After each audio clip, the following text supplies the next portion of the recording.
सच्ची कहते हैं तुमसे, सच्ची। हर कष्ट को तुम रौंद सकते हो, हर कष्ट को सह सकते हो।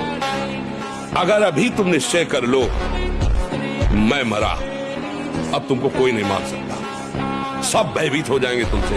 केवल एक निश्चय कर लो, आप हमारी जिंदगी की कोई परवाह नहीं। अभी अभी तुम्हारा वो भयंकर रूप आ जाएगा कि जिस गली से निकलोगे लोग अंदर घुस जाएंगे।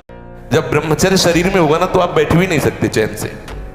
वो आपको इतना प्रेरित करेगा क्रियाओं में, आप जिस कार्य में लगेंगे सांगो पांग करेंगे। आपके ये जो ऐसे बैठे हो, लार बह रही है, ये सब ब्रह्मचर्य वो एक तेजोमयी ज्वलंत शक्ति है।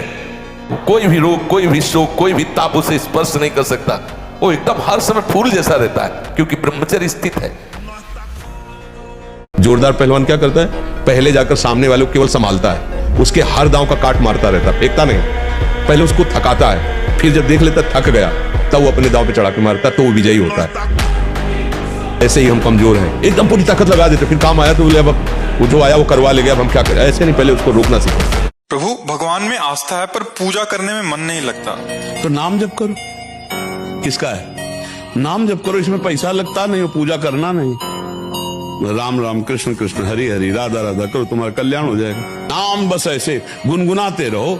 क्या कोई अंगारों की सेज पर सुख की नींद सो सकता है? उत्तर आएगा नहीं। तो क्या खटमल की चारपाई पर सुख की नींद सो सकता है? तो बोले नहीं। बोले ऐसे ही भोग वासना, नाना प्रकार की गंदी वासना, ये क्या तुम्हें सुख चैन से सोने देंगी? अनंत जन्मों से जलते हुए चले आ रहे हो, आगे भी जलना पड़ेगा। ये अंगारों की सेज पर पड़ना है जो भोगों में, जो नाना प्रकार की वासनाओं मानो खटमल की चारपाई पर। इसलिए तुकाराम जी कहते हैं, माया योग से जीव दुर्दशा को प्राप्त हो रहा है और भक्ति योग से महासुख को भोगेगा।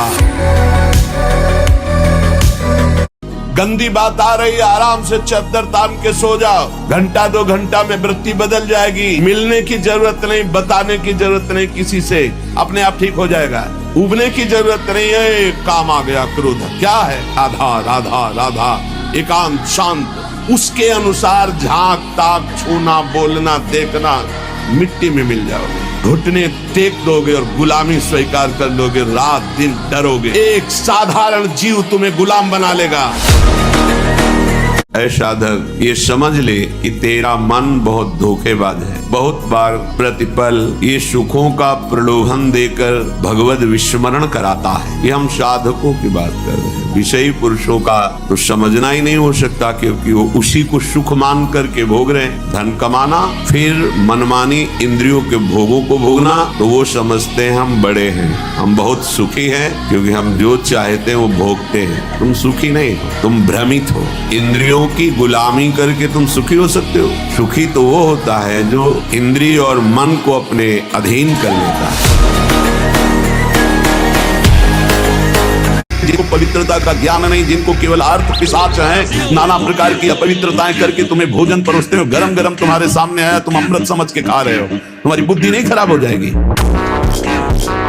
सबसे पहले सतमार्ग में चलने वाले को इस रसेंद्री को मारना होता है। रसेंद्री, ये जीत गए, सब जीत गए। और इस मार्ग में सबसे ज्यादा इसी को दुलार करने का अवसर मिलता है। तपस्वी उपासक को चाहिए स्त्री के रूप की तरफ, उसके हास्य की तरफ, उसके मधुवचन की तरफ, उनके संकेत की तरफ, उनके हाव भाव की तरफ, या स्त्री उपासक को चाहिए पुरुष के ऐसे परस्पर चितवन को ना देखे, ना चिंतन करे। परस्पर विरोधी शरीर को राग पूर्वक देखना, उनके अंग प्रत्यंगों का चिंतन करना, उनकी बातें करना, ये ब्रह्मचर्य कदापि नहीं रह सकते जो ऐसे आचरण वाले लोग हैं। ब्रह्मचर्य व्रत में रत रहने वालों को अत्यंत सावधानी पूर्वक अपनी इंद्रियों को दर्शन, संभाषण, चिंतन से बचाना है। यही भूल है कि ये कर सकते, हम नहीं कर। क्यों नहीं हम कर सकते? बड़ी से बड़ी स्थिति जितनी भी बनी, चाहे भागवतिक बनी चाहे लौकिक बनी, हमारे लिए बनी, हम तैयार नहीं करते उसको, हम स्वीकृति नहीं करते। इसीलिए हर देश का नागरिक हर पद पे भारत के बैठ सकता है, ऐसे भगवान का बच्चा हर ऊंचाई पर चढ़ सकता है। थोड़ा आगे बढ़ो, नाम जप करो, धर्म से चलो। आप शरीर पवित्र रख के देखो, 1 महीना झूठा मुंह मत रखना, शरीर पवित्र रखो और ब्रह्मचर्य रह के देखो। 1 महीने में आपको ऐसा लगेगा आप देवता हैं। ब्रह्मचर्य रहता है, उसे शरीर बल, मनोबल, बुद्धि बल, वचन बल, ये सब जागृत हो जाते हैं।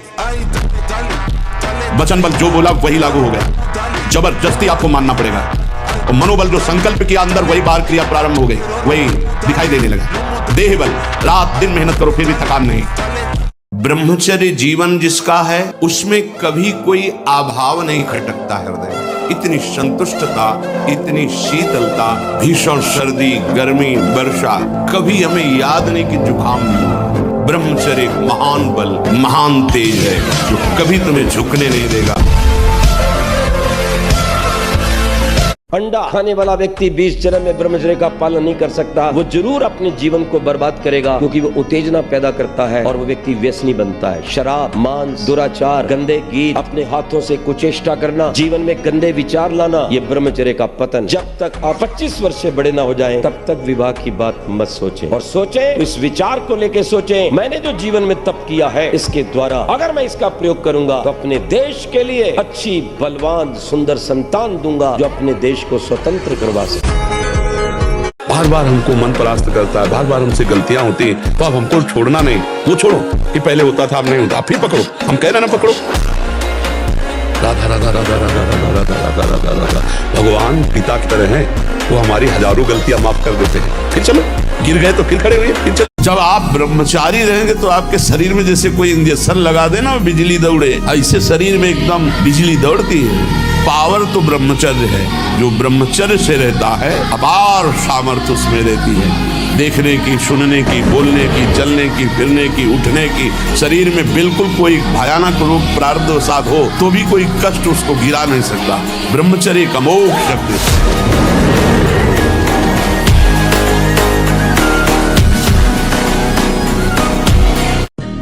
20-30 मिनट का खेल है, भूख लगी है और ये 2 अंगुल की जबान में केवल वो मिनट भर वो जो घुमाया, बस उसी का स्वाद है। गले के नीचे गया और फिर तुरंत उगल दे तो देखने लायक रहे। कैसे भजन होगा भाई बताओ? स्वाद तो तुम ले रहे हो गोलगप्पा का, भोजन को हमें सुधारना चाहिए। ये चीजें तो साधक को पानी ही नहीं चाहिए। ब्रह्मचर्य रक्षा के लिए सरल जीवन होना अत्यंत आवश्यक है। विलासिता से बचा जाए, ऐसे सुगंधित तेल लगाना, फुसफुस डाल के चलना, दुर्गंध इससे नहीं ढकेगी तुम्हारी फुसफुस से। तुम्हारी वासना ही दुर्गंध है। वासना को हटाओ और उपासना को बैठा लो, तुम्हारी सुगंध से संपूर्ण देश पवित्र हो जाए। तुम स्त्री पुरुष नहीं हो, भगवान के निज अंश हो। समझो, सच्चिदानंद प्रभु के अंश होकर देह राग में कैसे तुम भ्रष्ट होते जा रहे हो। जिसे ब्रह्मचर्य रहना उसे नित्य सत्संग सुनना चाहिए। तो हम किसी के अभिनय करने वाले के अंग प्रत्यंग को देख रहे हैं और वो कामुक होकर कोई काम चेष्टा कर रहा है या कोई ऐसा, वो सारा का सारा मन कवर कर रहा है आपका। और एकांत होते ही फिर जो मन अपना मनमानी करवाएगा आप नहीं सह पाएंगे। इसलिए नेत्र का ब्रह्मचर्य सबसे पहले शुरू कीजिए। आपको वो चीज नहीं देखनी, वो बात नहीं पढ़नी, वो दृश्य नहीं।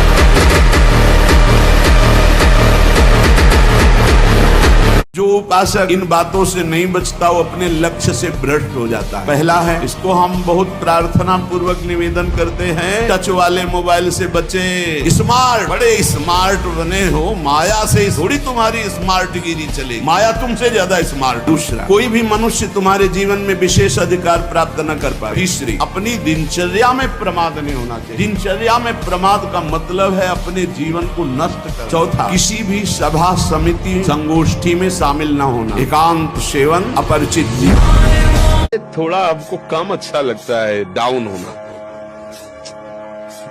भगवान के अंशों का थोड़ा दुख आया, रो दिए, थोड़ा खुशी हुई, नाच दिए। नाचना भी है तो ऐसी हिम्मत में कि भारी से भारी दुख में भी नाचना बंद नहीं होगा। रोना है तो केवल प्रभु के लिए रोना है, झुकना है तो केवल भगवत भाव में झुकना है। हमको कोई रौंद नहीं सकता, कोई झुका नहीं सकता। हम भगवान के अंश हैं। 4 बजे से 6 बजे के बीच में यदि नहीं उठता और ब्रह्मचर्य का दावा करता है तो केवल मजाक करता है। सब अनुभूत बातें हैं, कोई खिलवाड़ नहीं। 4 बजे से 6 बजे के बीच में उसकी साधना प्रारंभ नहीं हुई और कह रहा मैं ब्रह्मचारी हूँ, तो नाटक ही बोल रहा है, वो ब्रह्मचारी नहीं है, वो केवल नाटक कर रहा है। ब्रह्म मुहूर्त में तुम सो रहे हो, तुम ब्रह्मचारी हो, तुम साधु हो, तुम साधक हो, तुम साधना कर रहे हो, काय की साधना हो रही, केवल मनोरंजन हो रहा है, बेस की पूजा हो रही। बिना ब्रह्मचर्य के किसी भी ऊंचाई पर नहीं चढ़ा जा सकता। अगर गृहस्थ में भी जाना है तो जब तक पाणी ग्रहण संस्कार ना हो तब तक आप एक जैसे वैरागी जन ब्रह्मचर्य रहते ऐसे आपको रहना चाहिए। पहले सब बच्चों को गुरुकुलों में इसीलिए रखा जाता था कि वो अपने ब्रह्मचर्य को पुष्ट करते। हमारी हाथ जोड़ के प्रार्थना है, इन बच्चों में से अगर कोई ब्रह्मचर्य क्षीण करने वाली कोई ऐसी क्रिया करता हो तो आज छोड़ देना, संकोच नहीं करना, ये आपके जीवन को नष्ट कर देगी। विरक्ति में हो तो आजीवन के लिए कसम खा लेनी चाहिए, मैं अखंड ब्रह्मचर्य रह करके श्री भगवान की प्राप्ति करूं, देह व्यापार को बंद कर दूंगा। अगर गलती हो जाती है फिर सावधान, निराशा उदासी ये हृदय में आएंगे, कभी एकदम ऐसी जलनमयी वृत्ति, कभी एकदम अशांति। आपको बिल्कुल तटस्थ रहना है, आप मन नहीं हो, आप उस जलन के भोक्ता नहीं हो, आप सुख राशि दृष्टा हो, आप साक्षी मात्र रहना, वो वृत्ति आई है निकल जाए। भगवान सबके है तो मेरे भी है, भगवान सब समय में है तो इस समय में भी है, भगवान सबकी रक्षा करते हैं तो मेरी भी रक्षा करेंगे। फिर मुझे डर किस बात का कि मन, वीर और प्राण तीनों का एक कनेक्शन है, एक ही कनेक्शन है। अगर हमारा वीर ब्रह्मचर्य ठीक है तो मन शांत और एकाग्र रहेगा और प्राण बलवान और सूक्ष्म रहेंगे। अगर वीर कमजोर हो गया तो मन चंचल अशांत और प्राण स्थूल और बलहीन हो जाएंगे। और जीना सीखो, संघर्ष से लड़ना सीखो, संघर्ष करो, जिंदगी से लड़ना सीखो, हारना नहीं, दहाड़ना सीखो, हर कष्ट को गले लगाना सीखो, हर संघर्ष को रौंदना सीखो। अरे बिल्ली कुत्ते की तरह रो करके मर जाना ये मनुष्य जन्म नहीं। इसलिए उठो, जागो, तुम सच्चिदानंद स्वरूप हो, तुम भगवान के अंश हो, तुम भगवत भक्ति के द्वारा इस माया पर विजय प्राप्त करो, ना कि माया के द्वारा रौंद दिए जाओ। ब्रह्मचर्य पालन करता है, रोग से लड़ने की सामर्थ्य आती है, शोक स्पर्श नहीं कर सकता, मोह पर विचार करने की सामर्थ्य आती है, प्रमाद स्थिति नहीं रहती, अकर्मण्यता नहीं रहती, अकाल मृत्यु नहीं होती, ब्रह्मचारी कभी विचारों से दरिद्र नहीं होता है, चिंता नहीं होती, उसके हिंसात्मक वृत्ति नहीं होती, द्वेष नहीं होता, ईर्ष्या नहीं होती, अशांति नहीं होती। ब्रह्मचर्य समस्त दोषों का नाश कर देता है।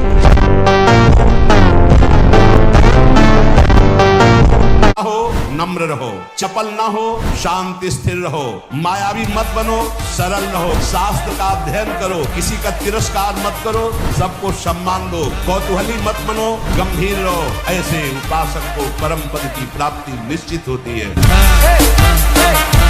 जो भोगी पुरुष होता पास से निकल जाए तो दुर्गंध निकलेगी, और जो ब्रह्मचारी होगा तो उसके शरीर में सौरभ होगी। ब्रह्मचारी का एक एक रोम तेज से युक्त होने लगता है, चेहरे पर हर समय प्रफुल्लता, मुस्कान, उसका हृदय नंदनवन हो जाता है, आनंदवन, बिना किसी कारण की प्रसन्नता बनी रहती है। चाहे 7.5 शनिचर चल रहा हो, चाहे जो कुछ चल रहा हो, आप राधा राधा कृष्ण कृष्ण हरि हरि राम राम जपो और आप देखो आपका मंगल होता है कि नहीं। कोई ग्रह नक्षत्र तुम्हारा बुरा नहीं कर सकता तब तक जब तक आपके बुरे आचरण। तो जो ब्रह्मचर्य पालन करता है, रोग से लड़ने की सामर्थ्य आती है, शोक स्पर्श नहीं कर सकता, मोह पर विचार करने की सामर्थ्य आती है, प्रमाद स्थिति नहीं रहती, अकर्मण्यता नहीं रहती, अकाल मृत्यु नहीं होती, ब्रह्मचारी कभी विचारों से दरिद्र नहीं होता है, अशांति नहीं होती। ब्रह्मचर्य समस्त दोषों का नाश कर देता है। ब्रह्मचर्य इस सनातन धर्म का लक्षण, सत्य, दया, तपस्या, शौच, तितिक्षा, उचित अनुचित का विचार, मन का संयम, इंद्रियों का संयम, और 9वां अहिंसा, और 10वां ब्रह्मचर्य।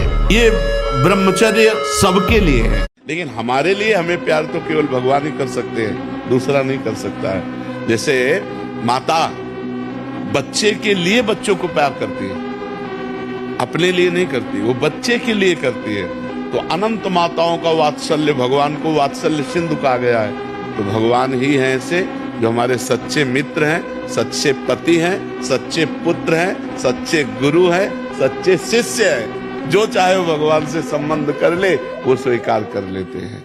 ब्रह्मचर्य एक विलक्षण महाव्रत है। ब्रह्मचारी का सौंदर्य प्रस्फुटित होता है, एक नूर उसके चेहरे पे झलकता है जो ब्रह्मचर्य को धारण करता है। एक नवीन आकर्षण, बालवत चेहरा, एक आकर्षण होता है। भागवती मन को आप नहीं रोक सकते, गंदी बातें करेगा और विश्राम भोगों में मानेगा। लोग कहते हैं ना हम इस पे पीएचडी किए, हम इस पे पीएचडी किए, तो हम मन पे पीएचडी किए।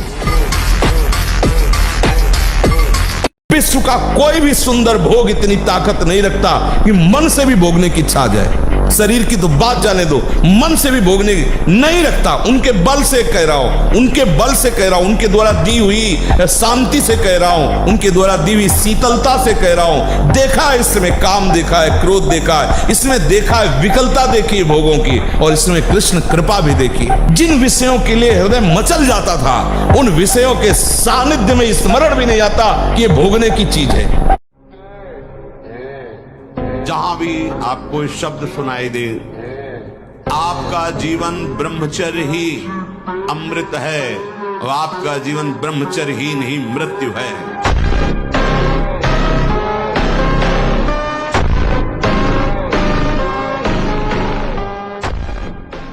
जब हम ब्रह्मचर्य से रहते हैं, भजन करते हैं, मान लो गृहस्थी में भगवान कश्यप जी 10,000 वर्ष तक ब्रह्मचर्य रहे। फिर उन्होंने माता विनता के गर्भ में, जानते हो कौन पैदा हो? भगवान गरुड़ जी पैदा हो। कितने बलशाली, भगवान के वाहन, पूरे विश्व ब्रह्मांड को अपने एक पंखे में रख के उड़ सकते हैं। 10,000 वर्ष भजन किया, गरुड़ जी पैदा।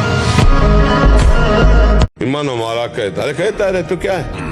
यम ही न व्यथ्यन्ते ते पुरुषम पुरुषर्षभ सम दुखा सुखाधीरम स्वमृतत्वाय कल्पते। जो मन के द्वारा दी हुई व्यथा से व्यथित नहीं होते, उसको कंट्रोल करते हैं, कदापि नहीं, वो निकल जाते हैं माया से, नहीं तो रौंद दिए जाओगे। और जब ब्रह्मचर्य, ऐसा कैसे हो सकता है? बल है ना, अध्यात्म बल, शारीरिक बल की बात नहीं कहते। ऐसा कैसे हो सकता है? यदि एक बार ऐसा हुआ तो 1000 बार मैं प्रयास करूंगा और इस पर विजय। वो मतलब जिद्दी स्वभाव, एक निष्ठा उसी से आती है, उसी से। पहले खेती जोतते थे ना किसान, एक पार वाला होता था और पूरे खेत को उसी से जोतला है, बलवान होते। 2 लीटर मठा और 8 रोटी पाए, बैल की जैसी ताकत। अगर बैल को नाक पकड़ के रोक ले तो वो वही खड़ा हो जाए।